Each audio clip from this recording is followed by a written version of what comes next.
Hey everybody. I wanted to get on here real quick today and share some unfortunate news that I'm a little upset about, very upset about. I about a week ago now found out that my one horse is not 100% sound, um, which means she's lame on one leg. So I have thought that she seemed kind of sore on her left shoulder for a while now. I've been doing a lot of like massage therapy with her, stretching exercises with her, things like that, because I couldn't pinpoint that she was like actually lame, like she had pulled a muscle or anything. She just seemed sore in that area. But none of that stuff was really making her any better. So I decided to call the vet out to have her do a full exam to make sure I wasn't missing anything. Now, mind you, this horse has made, like, she made a barrel run 3 days prior to this and ran a 3D time. You know, she's been performing really well. So it's tough with horses because it's hard to convince yourself that something is wrong sometimes because they might not seem like 100%, but yet then they go out there and they perform and they do amazing for you and they try so hard, and so it's hard to believe that they could be hurting somewhere. So it's really tough sometimes to understand exactly what they're trying to tell you. But anyway, I wanted to make sure I wasn't missing anything, so I did call the vet to come out and see her, and she did a full workup and x-rays and nerve blocks and the whole 9 yards. And she does think that she has some lameness issues in her left front leg. I'm not really sure exactly what this means yet. I'm not sure if it can be corrected. I'm not sure if this is going to be a short-term thing, a long-term thing. I have to get more information first. But I am just so like devastated and upset about this. And I wanted to share this with you guys because I wanted to talk about dealing with these emotions. And if my eyes look a little red, it's because I get teary-eyed just talking about this right now. But I think for me, you know, when I found this out the other day, I didn't want to talk to anyone about it. I didn't even tell my husband because I like didn't even want to like talk about it. I just needed to process it first. And sometimes the reason I have a hard time talking to other people about stuff like this when I'm really upset about something is because sometimes I perceive anyway that people, in an attempt to make you feel better, will try to tell you something encouraging, like, oh, it's going to be okay, like everything's going to be fine, like you're going to fix this, you're going to get through it, it's not the end of the world, think about all the other things that you have to be thankful for, like you still have another horse that's perfectly healthy and doing good, so focus on that. You know, they try to be positive in an effort to make you feel better because they're trying to be kind. But for me personally, and I don't know if anyone out there can relate to that, but I just feel like when I'm trying to cope with bad news, I don't need I don't need that. That's not what I need. What I need is to just process my emotions. I'm a very realistic person, probably to a fault sometimes. I think it comes from working in the line of work that I do and seeing tragic stories for a living, essentially. You know, I know that bad things happen. I know people get sick. I know animals get sick. I know that that's a reality. That's a part of life. Sometimes you can't fix it. Sometimes you don't have the outcome that you want. So I guess for me, I'm very realistic about that stuff. And although I'm hopeful that whatever is going on with my horse is gonna be fixable. It's gonna be correctable. I'm gonna do all my due diligence, reading about it, understanding it, seeing what the options are, doing our best to work through it. And I'm hopeful that we will. This will just be a little small temporary setback and everything will be fine. But there's a part of me that understands that that's not a guarantee.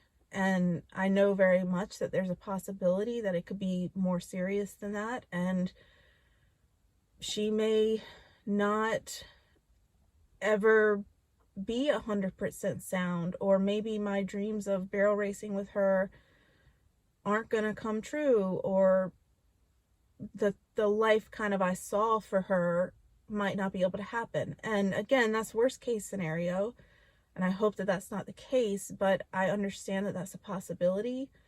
And so for me, I'm processing that.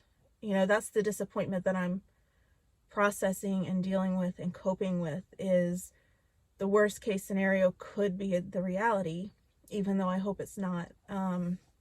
So for me, like, I don't want to hear it'll be fine, like, don't worry about it. It's like, no, I need to just process these emotions that I'm feeling, because the reality is it might not be fine. And I'm realistic enough to know that, and I need to just cope with this and let myself feel those emotions. And I wanted to just talk through that a little bit in case anyone out there shares that same sentiment. Everybody grieves differently. Everyone processes bad news differently. Everyone copes with emotions differently. We're not all made equal when it comes to this. But I do think some people, what they need to feel comforted is not necessarily the same thing as someone else.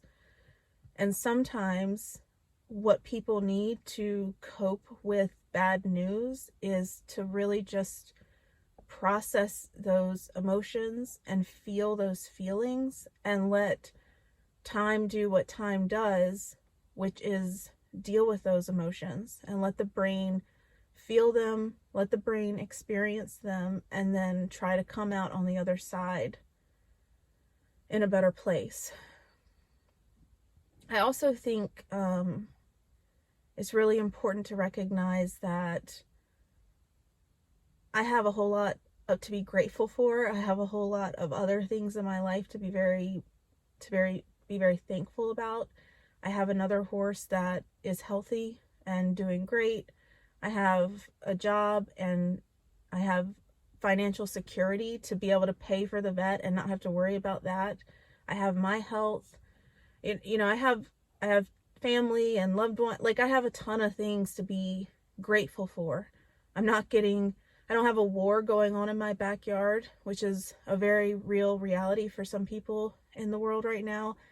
So me being upset about this, since I do have so much else to be grateful for, like, I have a tendency to feel a little bit guilty for being sad about this piece of bad news or this one other thing in my life that's not going the way I want it to go. And I guess I just wanted to talk through that a little bit on here as well, because I don't think we should feel like that. Like, just because you have 99 things in your life that are great and you should be thankful for and that you feel like you are blessed with, doesn't mean when you get bad news about one other thing that you're not allowed to feel sad about it. And I don't think it's realistic to expect that you're not going to feel sad about it. So don't beat yourself up if that's the case. Like, if you get tragic news, it's going to feel like tragic news. Even if you have a lot of other things that you are blessed with and a lot of other things that you should be thankful for, it doesn't take away what it feels like to get unfortunate news about something else in your life. That being said, I do think that there's a timeline on how long we should allow ourselves to wallow in our depression. And I say that with a lot of sensitivity because I know everyone is very different, and the level of tragedy that people deal with is very different depending on like what the bad news is that you're getting, or who it's about, or what it is pertaining to. So I'm not saying that there's a magic number, but I would encourage everyone, and I'm encouraging myself too to do this, is not to wallow in this for too long. Like, yeah, I needed a few days to process this and to cope with it and to deal with it and to feel all those really terrible emotions. And I needed to allow my brain that time to deal with that and to process it. But there does come a point where you have to kind of pull yourself back up and start focusing on going forward. You can't allow yourself to be in that cycle for an indefinite amount of time, because it will turn into a more negative impact on the rest of your life. I don't know what the magic time frame is for that. I think it's different for everyone, different for every circumstance probably. But at some point, you got to make the decision to flip the switch. And for me, that was, I think, yesterday. I was like, okay, I have felt this, I've processed it, and it's not going away. Like, so now you just have to face it. You got to deal with it. You got to deal with the rest of your life. And you got to start focusing on the good things you have that you should be grateful for. And you got to start focusing on the positive things. And you got to start focusing on, all right, how do we deal with this? How do we move forward? How do we work through this? And you really got to flip that switch to get yourself out of that downward spiral. Now, I hope that maybe that makes some sense for whatever it's worth. We all have to deal with tragic bad news in our lives, and sometimes the news is a lot worse than others. Sometimes it hits us a lot worse than others. And I think it's important to kind of have an awareness of how you as an individual need to deal with things and what's the most healthy way for you to deal with things, and then really be empowered to deal with things in that way for yourself, because that's what's best for you. I will keep you posted on how things are going with her and with everything else, and I hope everybody has a great rest of your day. All right.